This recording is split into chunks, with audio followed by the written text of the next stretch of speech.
Speaking of the Eagles, they got no punishment for the possibility that they had spoken directly to Saquon Barkley. And that came not from Barkley, not from anyone with the team.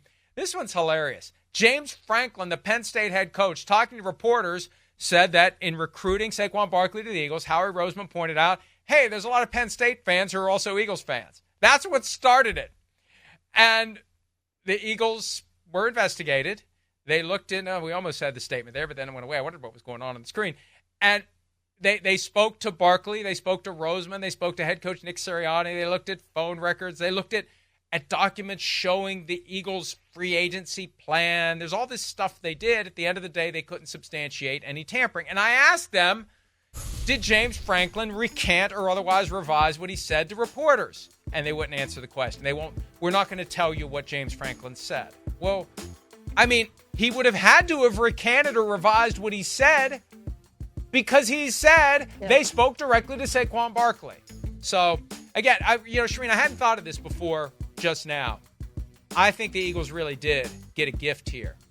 They couldn't have gotten the Eagles for anything and ultimately slapped the Falcons on the wrist. The Eagles were lucky that this was tied together with the Falcons investigation.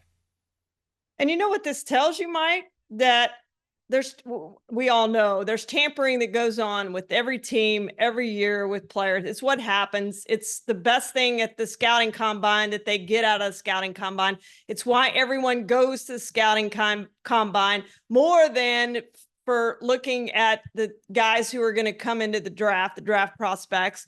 It's all about talking to agents and getting a feel and who you like and working on contracts and that sort of thing. We all know that, but what it tells you is they're going to let it go unless somebody says something. And in these two cases, somebody said something that started the investigations. And I don't know that anybody's up in arms about the Eagles thing since it was James Franklin and nobody directly with the team. And I'm fine with them getting no punishment, but I have no doubt that they tampered with Saquon Barkley simply because it happens, and it happens every single year with every single team, and especially with big name players, Mike. It's just the way the league works. I have no qualms that what they did, because I know that they tampered with Saquon Barkley. Everybody knows they tampered with Saquon Barkley, but I just don't know that you can use what James Franklin said to penalize the Eagles just based on that. If everybody say, no, that really didn't happen, and there's no way to prove that what James Franklin said, which probably happened. I agree with you completely, and tampering does happen all the time, and the NFL does not proactively investigate. They wait for, it's almost like the OTA violations. You wait for a complaint. You wait for reporting on a fight at off-season workouts, and then they investigate whether or not there was some sort of violation.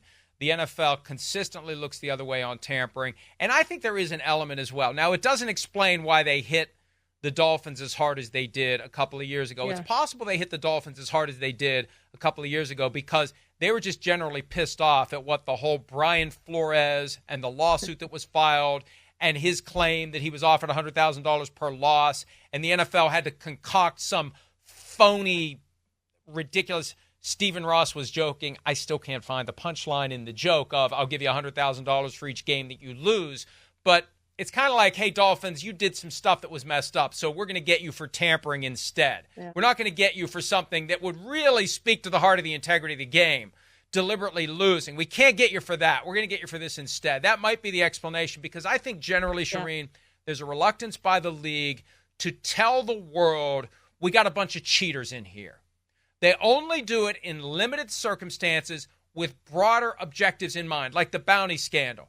That was at a time when there were thousands of former players who had a class action lawsuit against the league, and they're worried about parents not letting their kids play football, and we got to make it look like we're taking this seriously. We're going to go after any suggestion that there's any intent to injure, even though everybody was doing some sort of bounty program. Everywhere Greg Williams had been, there had been bounties. They didn't care about that. They wanted to make an example out of one team and send the message from a PR standpoint to the world, we don't tolerate this. That's when they make an exception from, I think, this general position we really don't want people to know how corrupt it is here, because if they do, here comes Congress, here comes a prosecutor, here comes an agency created by the federal government with the specific goal of regulating professional football. That's what they're trying to avoid, especially in an age of legalized gambling. They want to keep any evidence of corruption under wraps, except in those situations where it supports some other objective that they're trying to achieve.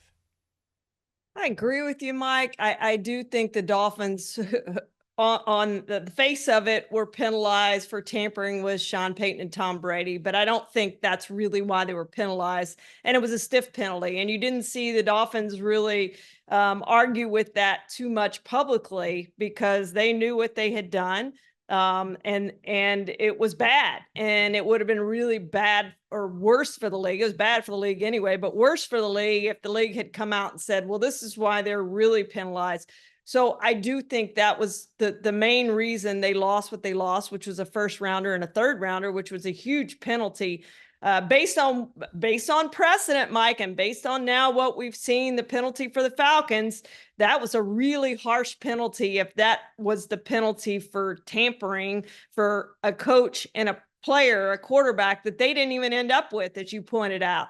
So I do agree with you that I think that was for tampering, and not for tampering, but more for the Brian Flores lawsuit. And we can't do this, cheating, flat out trying to lose games, trying to tank games. We don't want any part of that, but they penalize it for something else. And deep down, the Dolphins know that that was what the penalty really was for.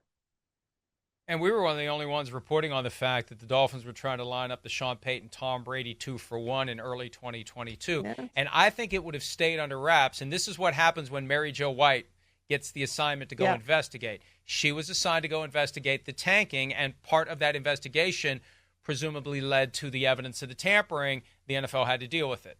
If she's not investigating the tanking allegation, the tampering investigation never happens, because the league was looking the other way on it. I mean, I don't know how much they pay. Again, they pay attention to what we say for the stuff they can complain about. I don't know how much they pay attention to what we say for the stuff they could use as a starting point for an investigation, because they'd rather not create a mess. They'd rather not tell the world we have a bunch of cheaters in here.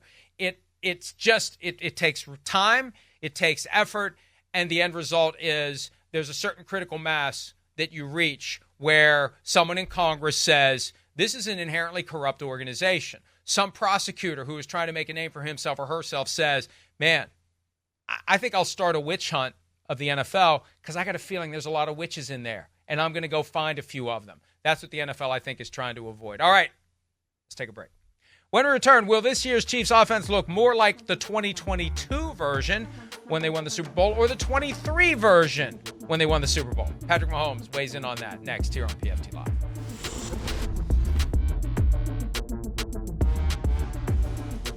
Hi, it's Mike Florio. Thanks for watching PFT on YouTube. Hit subscribe for the latest news and analysis from Pro Football Talk.